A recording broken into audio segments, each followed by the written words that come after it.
Part of the magic of Montreat is the many unique and talented individuals who share and devote their talents to Montreat and our community. Ron Vinson is one of those special individuals. Ron, as most, if not all of you know, is the executive director of the Presbyterian Heritage Center. You may not know that Ron has served as consultant to many museums and special commissions on historical projects, including the Commission on the Bicentennial of the United States Constitution, the National Center for the Study of History, Discovery Place, the Shield Museum of Natural History, and the Gaston County Museum of Art and History, and many more. Ron has guided the progress of Montreat's Presbyterian Heritage Center since it first opened its door 10 or 11 years ago.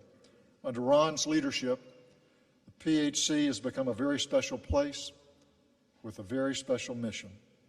It's a Christian learning center, a research library for biblical scholarship, an historical repository for Reformed denominations, a museum that brings our faith history alive, and much, much more.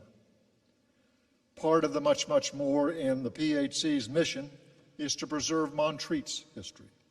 Today, Ron and Nancy Midgett will talk with us about Montreat's early history in the first 20 years, from 1897 to 1917.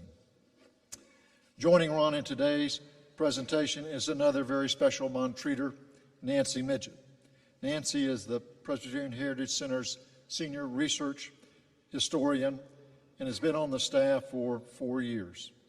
Nancy is a former professor of history at Elon College, where she had a distinguished career and served as chair of the history department. The PHC has been truly blessed that Nancy has joined its staff for the past 4 years since retiring here. Please join me in welcoming Ron Vinson and Nancy Midgett.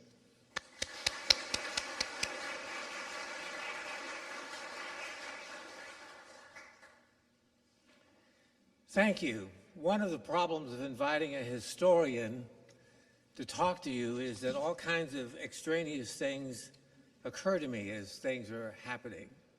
For example, Wilbur Chapman was a noted evangelist at the turn of the century, 1900. How many of you know who one of his advance men were during that time period? Raise your hand. Well, I know. It was a Presbyterian ordained minister, and before he took up being a minister, he served the Chapman evangelistic campaign. His name was Billy Sunday, the famous baseball player and also the famous evangelist and protester against illegal alcohol during Prohibition. And I think that's one of those interesting things that right here in Montreat, that you have all these connections. And today what we're going to do is talk about some of the connections. And it's sort of looking at glimpses of the first pioneer years, the early years of Montreat.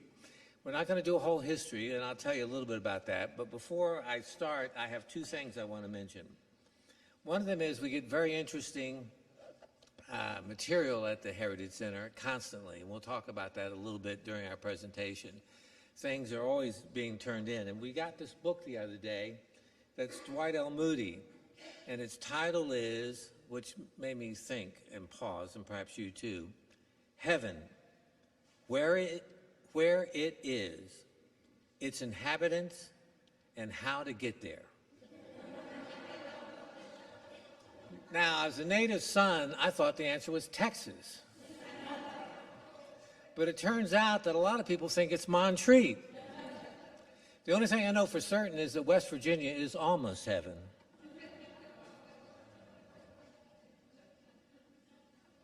We'll see if the technology works. Sitting through this, you have to have a little commercial that comes first.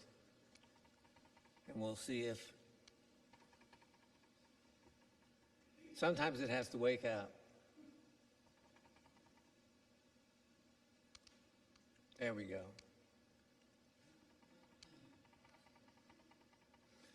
The Presbyterian Heritage Center is independent, innovative, and interactive. And that's one of the things we try and do with all of our exhibits.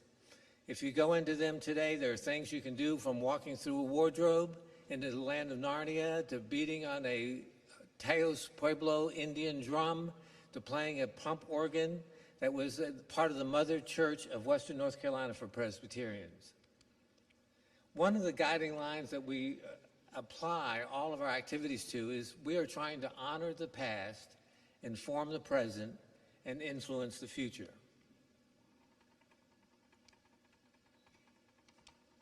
Right now, I'm trying to influence the remote control.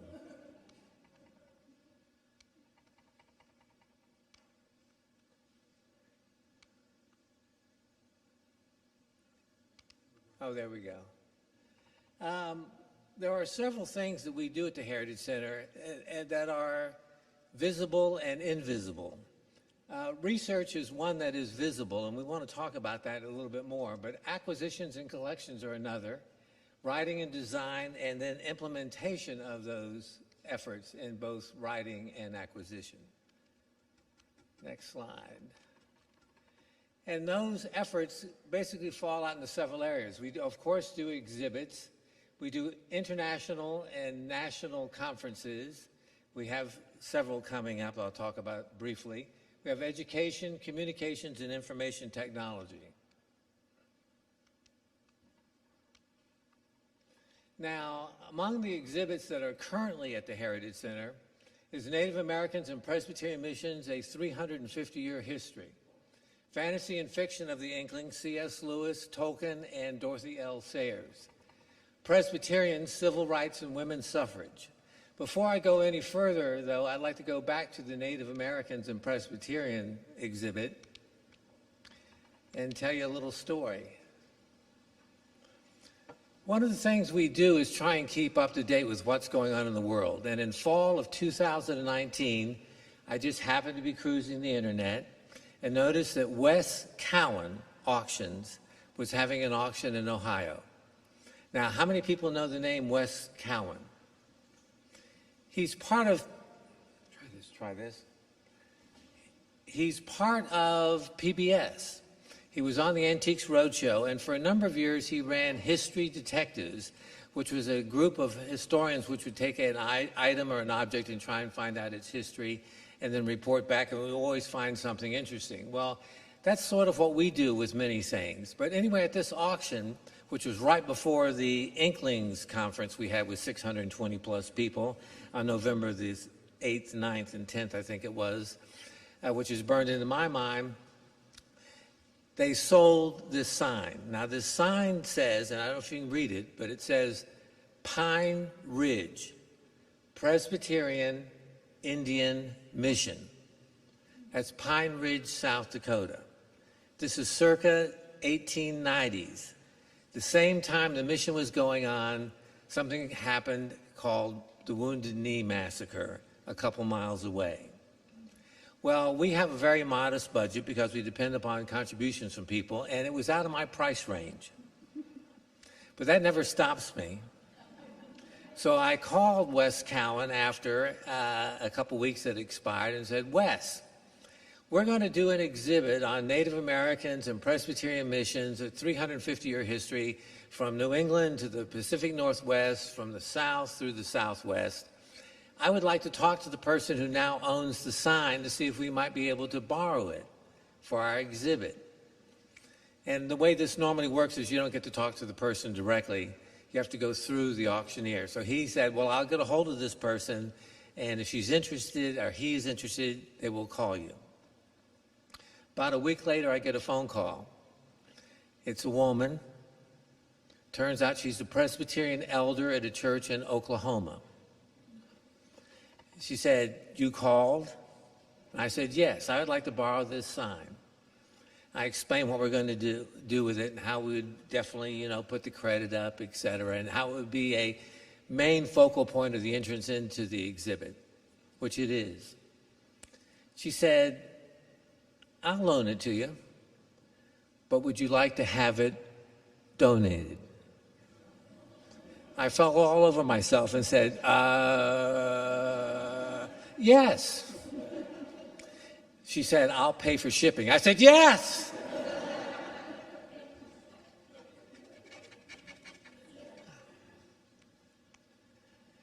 Two other exhibits that are currently up, besides the three I just mentioned, is Missions to Central America and the Caribbean and Reformation and Presbyterians. Now, we always have a couple exhibits, one on Montreat history and one on missions, and then everything else depends upon what else is going on. We have two new exhibits that will open later this year in time for fall: Archaeology in the Middle East and Trains, Timber, and Tourists, the Mount Mitchell Railroad. Mount Mitchell Railroad ran from Black Mountain up to just below the summit of Mount Mitchell. It was a logging railroad, although it later did carry some tourists there. And we have pictures from that that'll be up. And we have a group of people working here in Montreat to build a model railroad of the Mount Mitchell Railroad. And it will hopefully be something that will be up during the holiday season in November and December. We're building it modularly so we can store it and bring it out each year, and hopefully it'll be something that the grandparents, parents, the young, and the young at heart might like to participate in, and I fall in the young at heart category.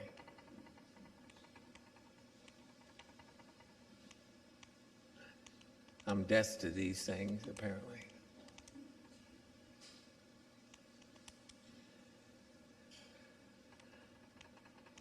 There we go. Now, we have several exhibits coming up in 2022, and one of those listed we've been planning for about 4 or 5 years is the 125th anniversary of the Mountain Retreat. 1897, 125 years makes it 2022. So we've been doing a yeoman effort in going through all of our records and in getting additional information. And we're finding out many interesting things, and they come from donated collections that people have. And Kelso Hewitt, for example, recently, and she's here, donated to us a family photo album of the Wildwood School. So we have a lot of new information that has just come in, and we'll see a couple pictures of that later. We also are going to have a brief exhibit for 1 week only on illuminated manuscripts, Bibles, and more. That's going to take place during our conference in March of 2022 on From Shakespeare to the Inklings, the Bible's Impact on Creative Imagination. It's our Inklings conference that we're doing after 3 years. And we are going to have a wide variety of materials that the speakers will bring. That includes illustrated manuscripts of the 13th, 14th centuries, Book of Hours that are illustrated, an original 1632 folio of Shakespeare's plays, King James, first edition, first printing, there's only 116 in the world, Coverdale, Great Bible of Henry VIII, Bishop's Bible of Elizabeth, Geneva Bible, etc. So that'll be a short-term exhibit, but it will be while we're having our exhibit. And then we have one on China missions and catastrophes in the first half of the 20th century. Now, the two conferences, and we have materials up here if you want to get them later, is From Shakespeare to the Inklings. And then later in September 22, we're having National Missionary Summit on pandemic and post-pandemic eras. And we have people, we represent all Presbyterian and Reformed church denominations, which is very unusual. Most historical societies and archives only deal with one. And so we will have speakers from EPC, EOC, PCA, USA, probably some others that we're in conversation with. So it really will be a national summit on what is going to happen to missionaries in the 21st century and how can we deal with that, and how are the individual denominations dealing with it.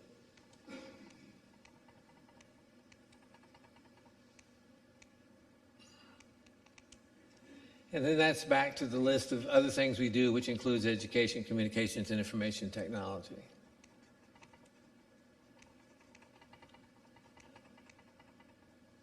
Now, the three areas we want to focus on today, there is so much material that we've uncovered and have been working hard to get it organized.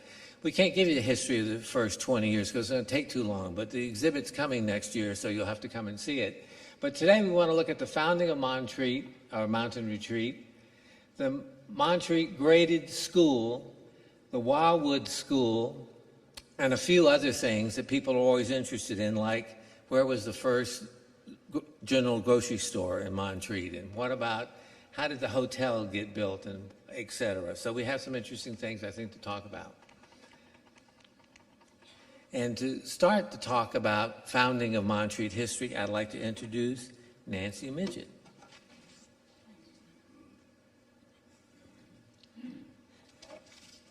Well, it's good to see so many folks here today. We're glad to come and do this program. It should be a lot of fun. I hope it'll be informative.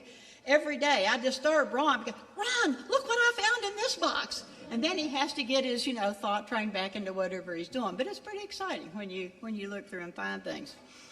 So what do we really know about the early years of Montreat? Well, we recognize the name of John Collins. He's a gentleman that you see there on the left, and we do have some candid shots, but this is the best close-up of his face that we have, because his name is on the plaque on the rock, just as you come through the gate. Now, many of us may not recognize the name of the other gentleman, which is John Heiler. He was a New York businessman, made a fortune in the candy business, and he was a philanthropist without whom Montreat would never have gotten off the ground. But what was the purpose of the founding of the Mountain Retreat? We know a little bit about the early life here. I expect many of you have probably read Mother Pioneered in Montreat. And if you haven't, or if you don't have a copy, we have some here, and if you'd like to have one at the end, please feel free to come up and pick it up. It's pretty interesting about the very, very early years. We know there were some small conferences. There was a hotel, pretty small. There was a few boarding places. Some people built permanent homes. There were some summer homes. But what brought these people to the Mountain Retreat? So let's see if we can piece together some components of what brought people. And this is going to be a bit more complicated and I hope a little more fascinating than perhaps you realize. So we'll start with the legal document, 1897, that granted the Mountain Retreat its charter from the state of North Carolina. And its purpose was pretty broad-ranging. Now just listen to what it purported to do.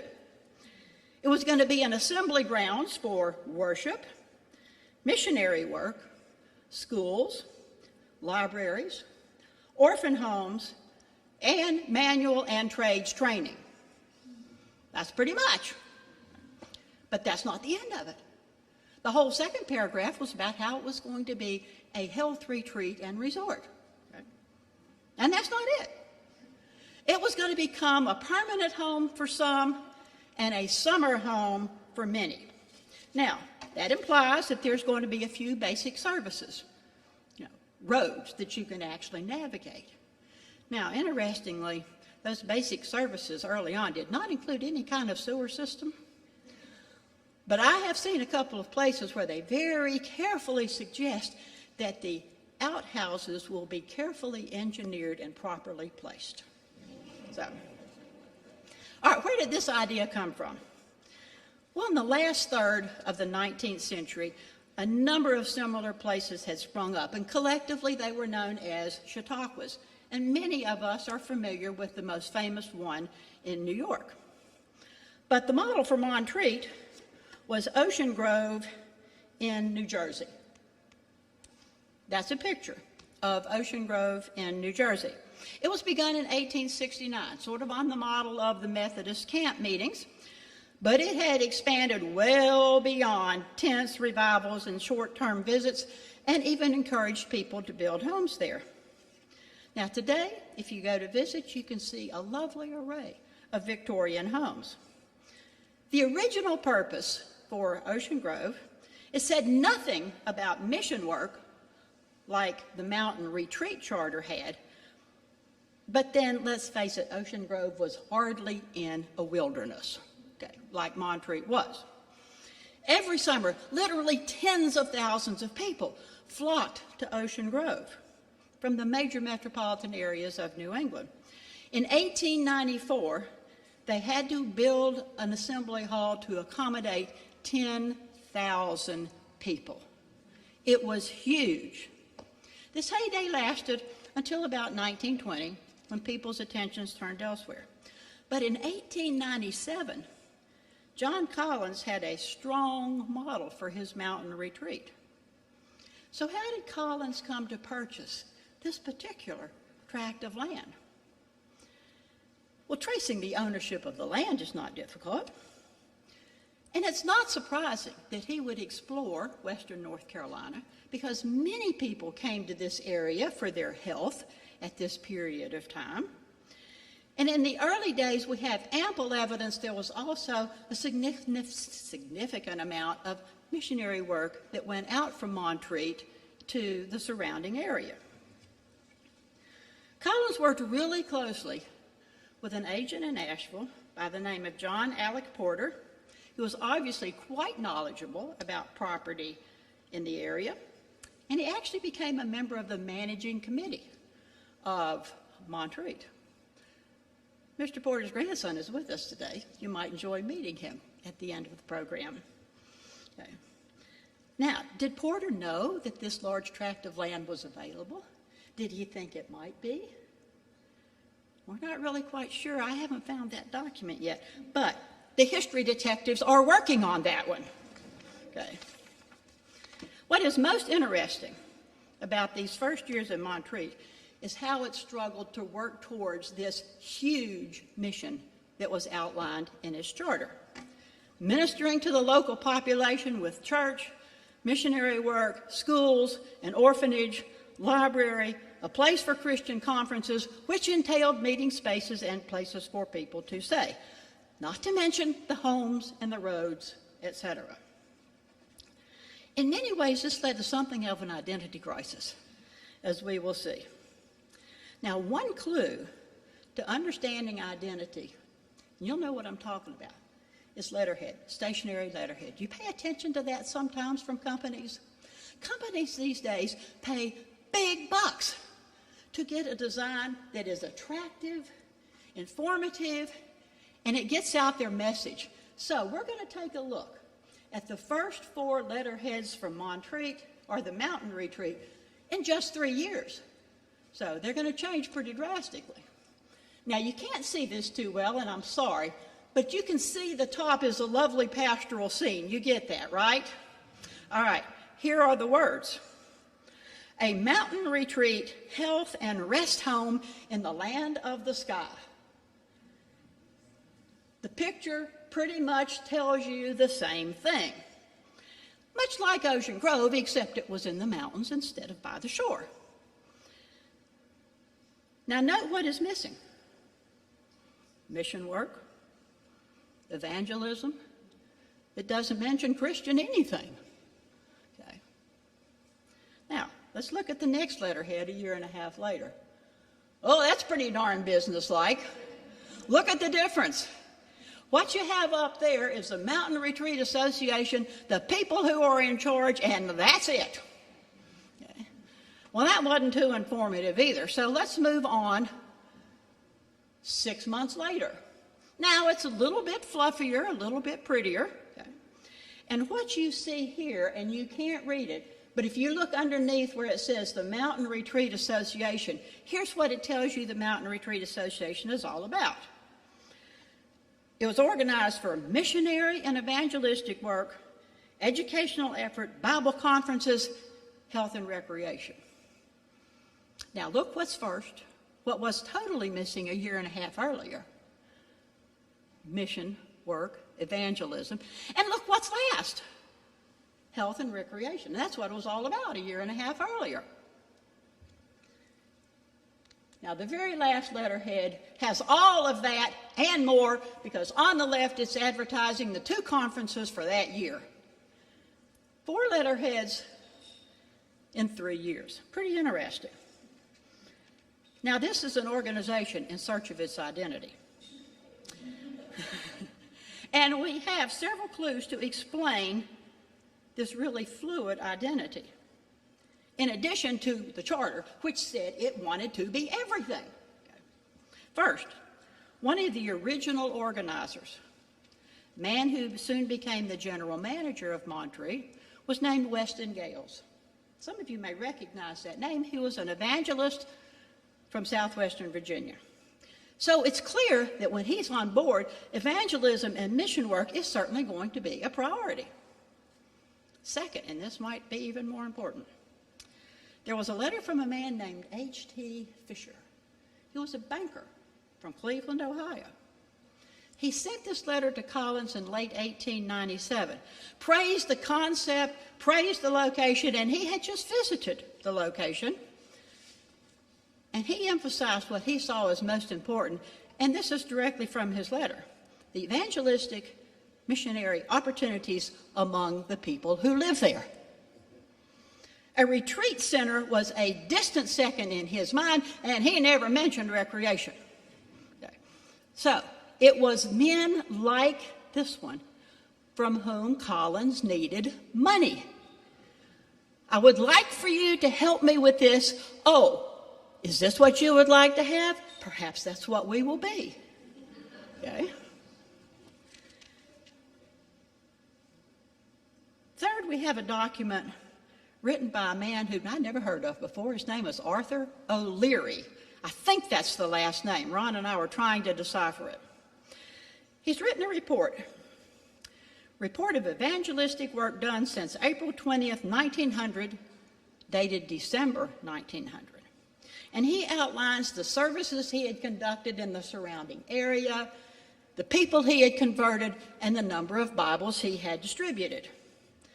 Now, this letter isn't addressed to a particular person, but you know what? I bet it went to Weston Gales, the evangelist manager of the mountain retreat. We have yet to uncover, but I'm not giving up yet, how many other Arthur O'Learys Weston Gales might have launched out into the wilderness. Okay. Now, Outgoing Correspondence also tells a story of flexible identity. It depends upon who's being addressed. We have a letter from Collins addressed to C.N. Crittenden. Does that name ring a bell with anybody? C.N. Crittenden. He was an evangelist and founder of the Crittenden Home for Unwed Mothers. Okay? Asking him for financial support.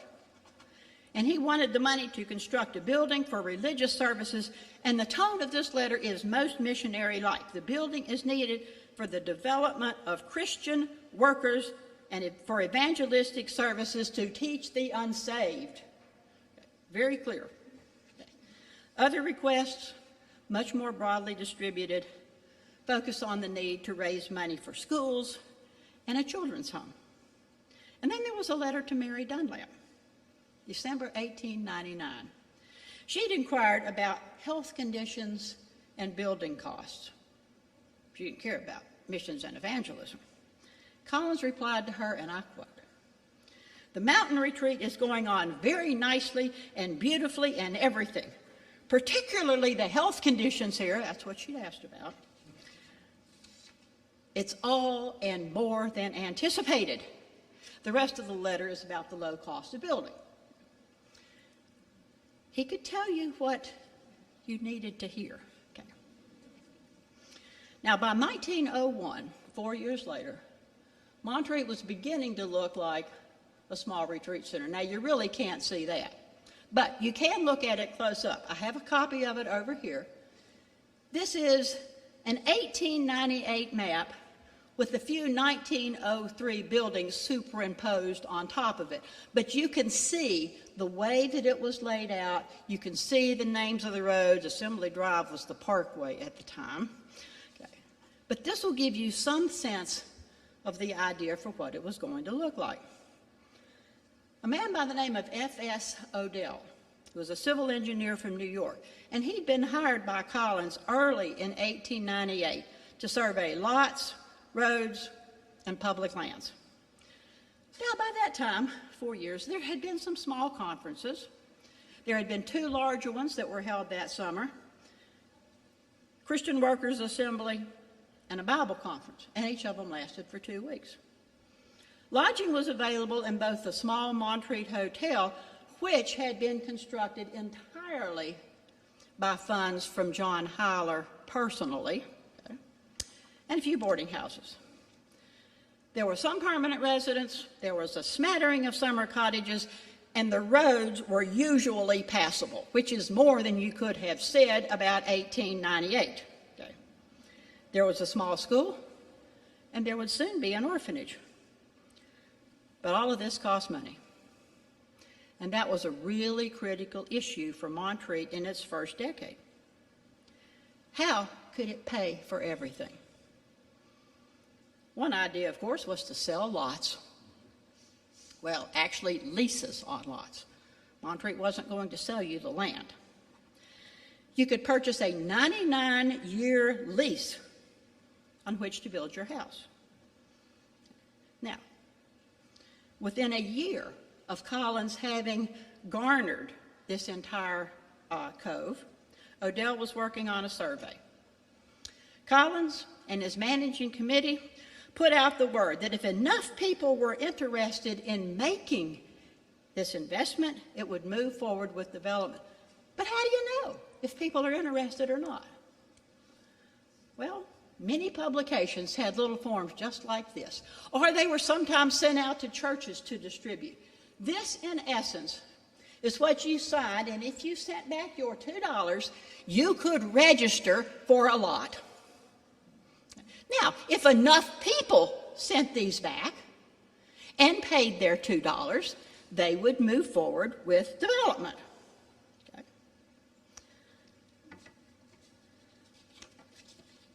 If you wanted a lot, you would then pay $10 right away and $40. In other words, a lot in Montreat was going to cost you $50 plus your $2 registration fee.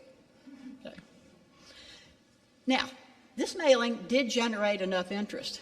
And one of my great excitements just last week was finding an envelope with a whole bunch of those original slips in it. Yeah. Yeah, I'll go to the next slide. Okay. I found an account book that showed a lot of names of people who had actually paid that $2. Okay. I can't be sure that that's every name in there, though. But then how do you decide who gets what lots? Okay. Well, we're going to have a drawing.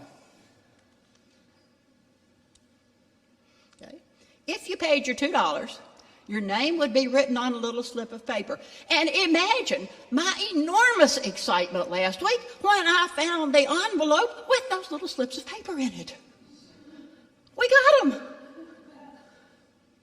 I even carefully took 3 of them out to take a picture for you. Okay. All of the names would go in for the drawing. Okay. Of course, the vast majority of people that were interested were nowhere around here to be present for the drawing. Well, you had to choose your lot when your name was drawn. Uh-oh. I had that one figured out. Everybody who registered, they sent them a plat. Showed exactly that map right there without the buildings on it.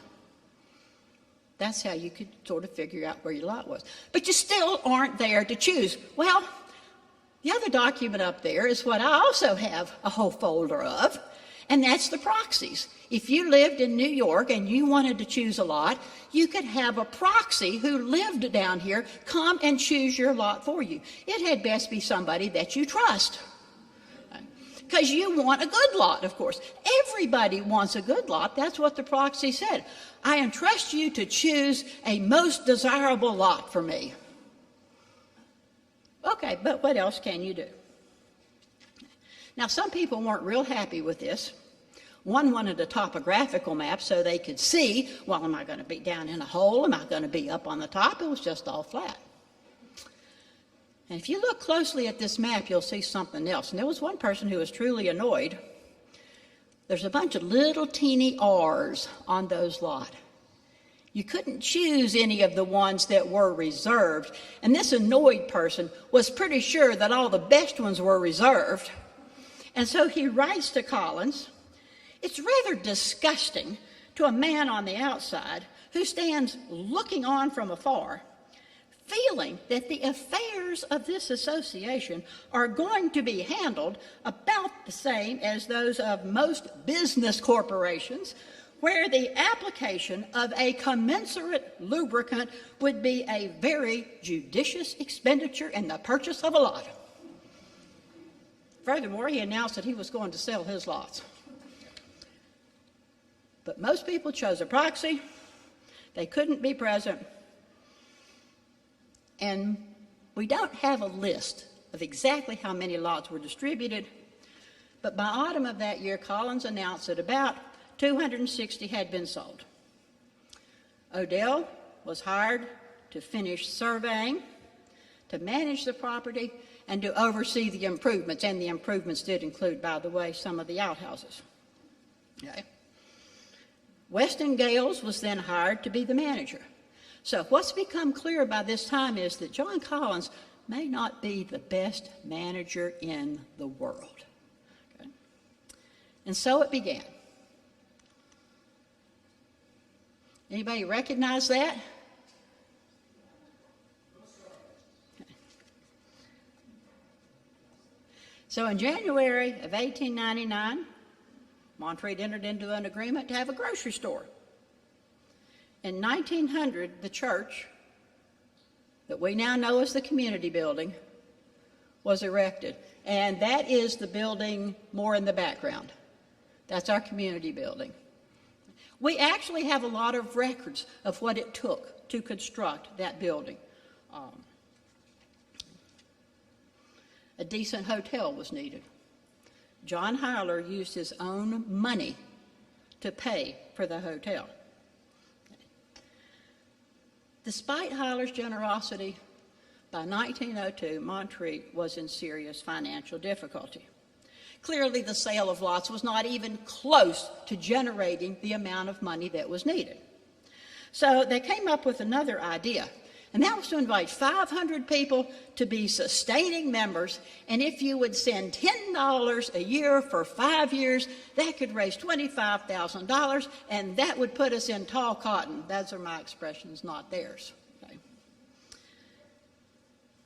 The history detectives are still looking for the evidence of how successful this appeal was, but evidently it wasn't large. The treasurer's report, which covered the period from October 1902 to August 1904, showed a balanced budget of $7,732. But there was one large credit entry to make that budget balance. In that time period alone, Heiler contributed $6,428, which meant that Montreat itself only generated $1,300. You simply can't continue in this way. Now, by this time, John Heiler had succeeded Collins as president of the association. He entered into conversation with J.R. Howerton, pastor of First Presbyterian Church in Charlotte, who had spent a lot of time in Montreat. He'd preached up here. He was friends with Mr. Porter. Together they worked out the process by which what we now know as Montreat could be purchased. Heiler gave Howerton a one-year option, $50,000. The Senate of North Carolina accepted the proposition. Howerton raised the money. The General Assembly approved, and Howerton became the first president of a new era of Montreat. And now Ron's going to tell you a bit more about Porter, Heiler, and other aspects of very early Montreat.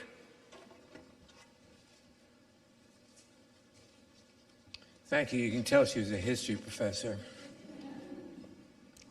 Couple quick asides. Ocean Grove, New Jersey had 300 lots when it opened in 1869. So 300 seemed to be a magical number. So John Collins had Odell drop a map with 300 lots in the first one, which I think is interesting. The other thing is, and I told you I'm guilty of the sides. We call them rabbit holes. When we do research, we go down a rabbit hole, and it gets us totally off target. But John Heiler was known as America's Candy King, well known with department stores and candy stores inside these department stores from coast to coast. Well, in the late 1880s and early 1890s, right around when Montreat was beginning to be considered, there was a man working for John Heiler who was trying to learn the candy business. He had previously tried to be in the chocolate business and had gone bankrupt. He learned from Heiler marketing, production, covering your cost. And when Heiler died in 1910, this particular individual became known as America's next Candy King. His name was Milton Hershey. Another connection to this. So let's take a look at what we've got going on here, following up.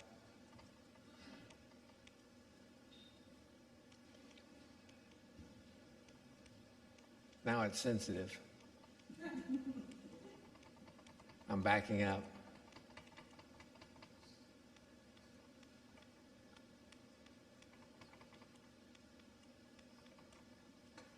Now we'll go forward. This is Alec Porter. Great picture of him and a scene done by this. And there's two things next to him, or newspaper articles we've uncovered. Notice the one on the right says Hotel Heiler. It's the only time I know that it was referred to that way. This was a story, and you can't quite read it, but basically what it says is J.A. Porter was back from New York City, where he had just completed a 10-day trip buying furnishings of the first-class order for the new hotel in Montreat. And the newspaper coined it Hotel Heiler. Now, it didn't stick. It was known as Montreat Hotel, but that's interesting. The other story on the left is a small story called Runaway Near Retreat. And Heiler and a fellow individual in Asheville circles, Robert Garrett, were coming out to Montreat because they were on the executive committee in 1903, and they had a horse bolt on their carriage. Both of them fell out. Porter hit his head. Robert Garrett ended up hitting his back. The newspaper article assures us that they were slight injuries, but this is the kind of thing that was being covered all the time, and it's part of our effort to uncover primary source information about what went on during these first 10 years. And as we're doing it, we're discovering things. Now, I've been working with Dale Slusser and others who are doing research on early Montreat, and Dale does a pretty good job. But the other day he came to me and said, I think that the Cora Stone store was actually on Woodlawn Road near her house that she finally built. And I got back to him and said, no. It turns out we have uncovered an agreement dated January the 2nd, 1899, made between the Mountain Retreat Association and Mary Holbrook. Dr. Mary Holbrook was a Japan missionary, medical teacher who came to Montreat for several years. Cora Stone, who was also a missionary to Japan, stayed with Mary Holbrook in what is now known as Caledonia Cottage. And there's a good question here. Nowhere in the paperwork does it say that Cora Stone's going to run the store. Now, Cora Stone signs as a witness to this agreement, but the agreement specifically says that the store will be in Vance Circle. That is Louisiana, where Mississippi comes into Louisiana. And you can see on the map from 1903, they've actually marked a structure on Vance Circle. Well, that is actually the Cora Stone store and eventual also library. And I feel what happens is Mary Holbrook, being older, more affluent, was trusted better and could make the deal in the initial payment. By the way, there's an addendum to this immediately executed, which says but you're going to not cover some things like meats and other goods, and we might and want to reserve the right to be able to invite other people to come into Montreat. And that's the Gaskin store, a meat store there on the right, which is erected right near this. And we also are always looking for cooperation, and at least a couple of sources that say this is true. Because what you find is that sometimes people get the story wrong. So there is the legal document that we've uncovered. And we also uncovered a letter done July the 12th, 1966, by Mary D. Lansing. And this is what she wrote. Miss Stone's library and little store were located on Louisiana Road, just below Reverend A.A. McLean's home, which is now located. I was Mrs. Stone's first librarian and often attended her store when it was necessary for her to be away for 2 or 3 days. And then it goes on. Well, we have the legal document, now we have a letter, and we have the picture, and the picture allows us to go and match topography with the scene that you can get today. You can't disguise mountains. You can't do this in the middle of summer, however. You need winter when you can see through the trees, but nevertheless it was allowed. So I was able to tell Dell, no, it was in Vance Circle in Louisiana. Now, another thing happened in 1903, 1904, which was the establishment of the Montreat Graded School. And this school was supervised by Francis D. Rood, who was the first postmaster in Montreat. He also opened the second general store. And if you know where the Vinsons live, basically on Assembly Drive where Shenandoah comes in, the Cunninghams have a pull-in covered parking area right there at that place. Well, that was the first floor of the Montreat livery stables. And Rood put his grocery store on the second floor. So the result is that Francis Rood, Chester Lord, and Emily Martin all got together to start the Montreat Graded School. And they had 3 teachers. They had Elizabeth Foreman, who did advanced grades. They had Miss Jeanette Beeson, who did intermediate grades. And then Miss Ruth Christensen did primary and kindergarten. There's the Montreat Graded School, an early picture, probably taken around 1904, 1905, out in front of the community center. That's where the school was. And here's an interior of the community center with the kindergarten and primary students. Now, these students weren't just from Montreat. They were from the region. It was a white-only school. It wasn't integrated, of course, in that time period. But they invited the kids from the orphanage in the beginning. They invited Montreat children, and there were many of those running around here, belonging to people who had purchased a lot and were here full-time. And there were also children from Black Mountain. This was the era when you didn't have public schools. Public schools and public consolidation comes into North Carolina in 1919, which is why the Montreat Graded School goes from 1903, January 1903, to September 1919, when it's taken over by the state and consolidated. So there's no longer a school in Montreat. It moves to Black Mountain.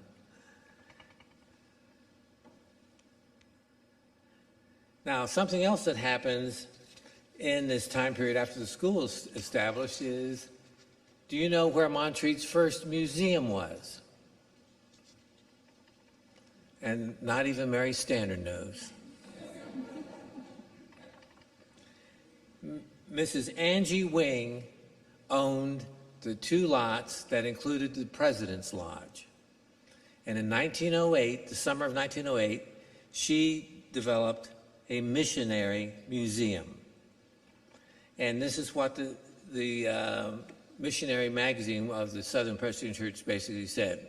Miss Wing of Macon, Georgia, had fitted up the old president's cottage with foreign curios and on 2 afternoons of every week, visitors were admitted. Marvelous things were to be seen in this house by the side of the road. There were walking sticks, swords, writing utensils, mats, articles of wearing apparel, etc., from countries far away. Sort of sounds like today at the Heritage Center.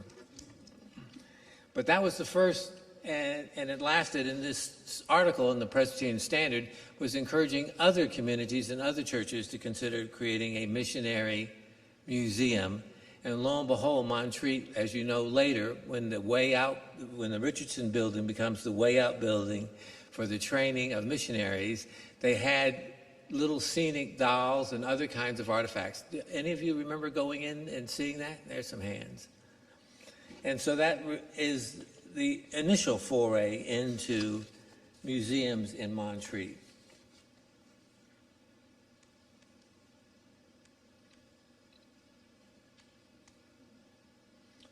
Now then, the Wildwood School.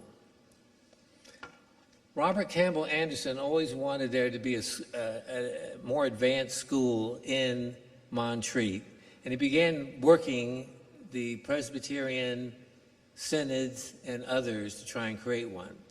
In the meantime, while that was happening, he talked to Miss Mary Miles Jordan, who decided to open the Wildwood School in Montreat. And its prospectus basically said it would teach in the first year English, history, Bible, mathematics, geography, nature studies, Latin, physical training, and music and art. And thanks to Ann Kelso Hewitt, we actually have pictures of teachers and students from the Wildwood School. And this is students at commencement. Now, the Wildwood School basically ran for 2 years, 1915-16 and 1916-17.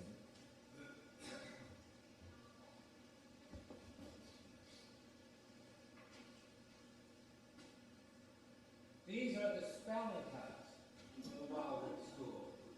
And on them is engraved the winner of the spelling contest. The small one was the first year. 1916 spelling cut, and they had a host of names. I'll leave it up here if you want to see, but Jeanette Archer was on 5 times. Isabella Curry. In 1916, 1917, it's a bigger trophy, but only one person's name's on it, and that is Isabel Campbell Curry. And this particular spelling cut was loaned to us by Sam Hope and Nancy Hope because it was part of his family. And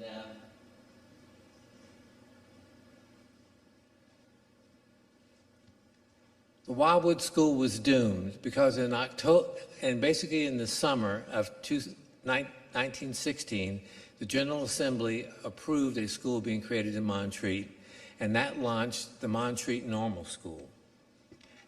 And when the Montreat Normal School came out, and there's 4 teachers of the Wildwood School, and they're identified in the bottom of the image. And there's the Wildwood School at probably a commencement exercise in front of the Hotel Montreat.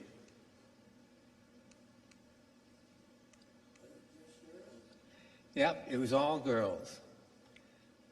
Now that's a picture of Robert Campbell Anderson that you probably may not remember seeing.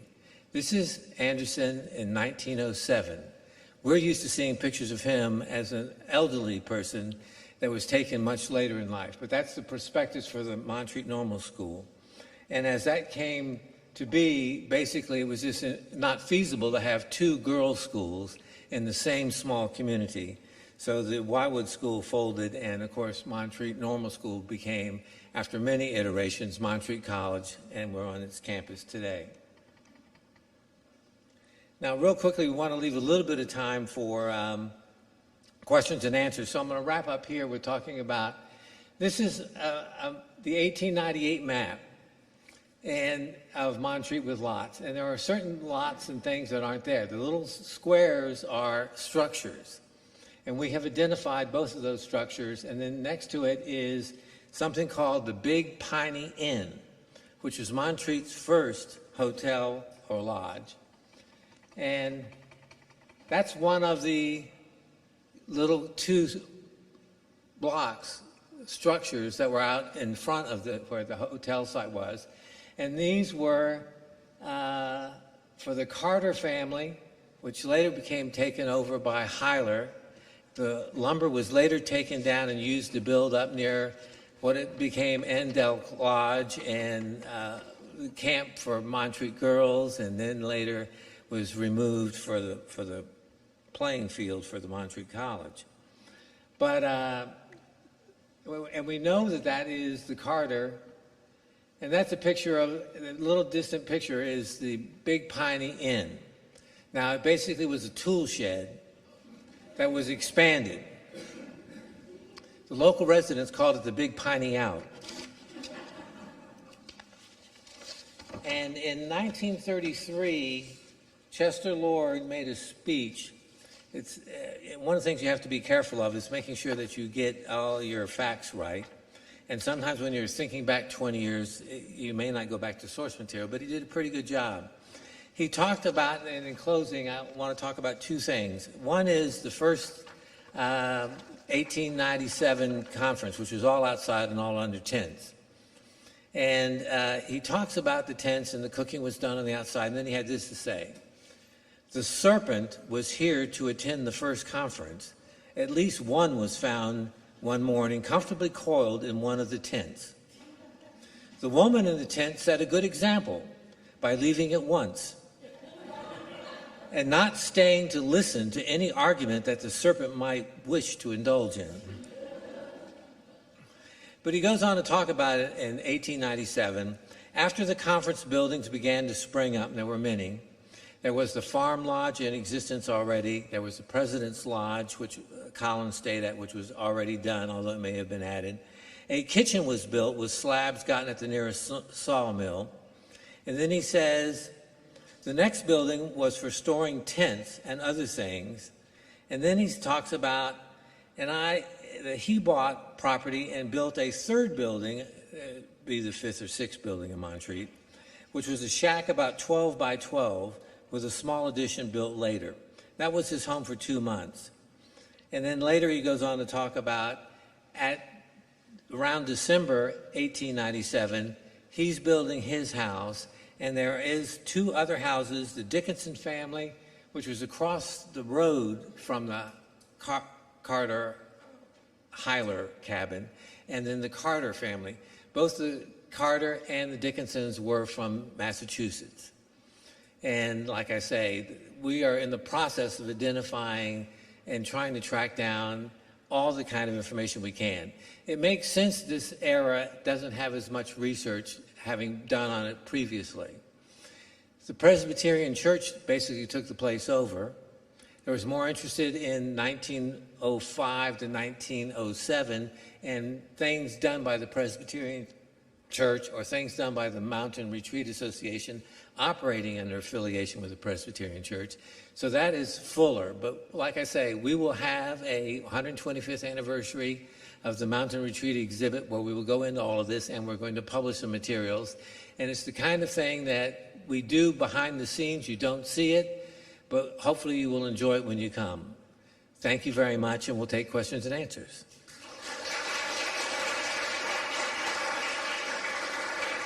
We don't have time for a lot because I don't want to interfere with you getting to refreshments. Me neither. Does anybody have a question?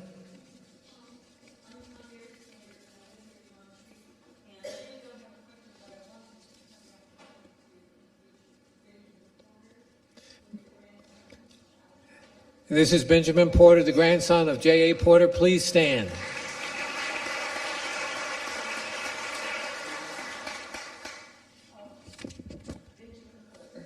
Grandson of Alex Porter, and also the nephew of one of the Heiler's sons married his aunt.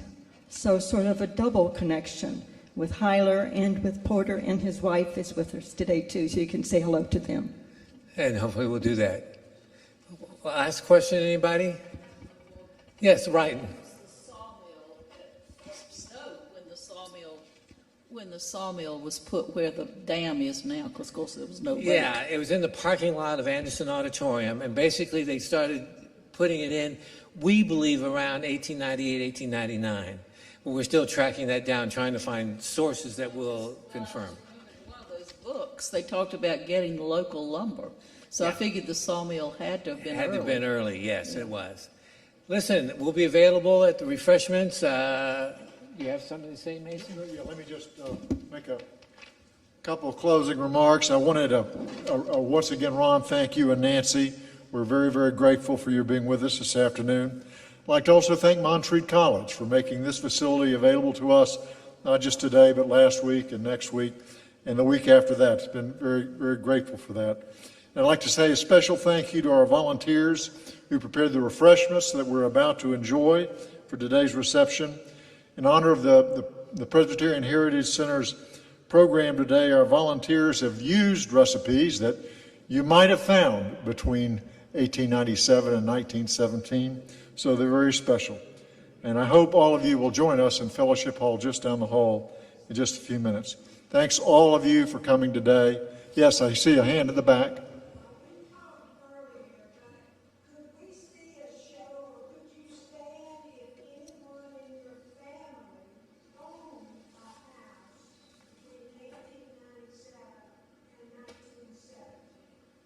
Do you have a property that was the house that you live in was still constructed in 1897 and 1917? And there are some of us who have a home that was once there but no longer is. So there's archaeological evidence for our place, but I'm sure in your place too. One last thing, as you go in to enjoy these refreshments, there's a podium right there. If you'd like to volunteer to make refreshments for next week's program or for the picnic, the end of the month, there's a little sign-up sheet there. So one other, yes.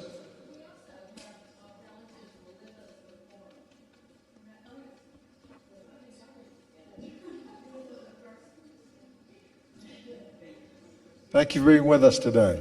Thank you all, and we'll see everybody in the fellowship hall for refreshments. Pick up an English brochure or Mother Pioneer to Montreat.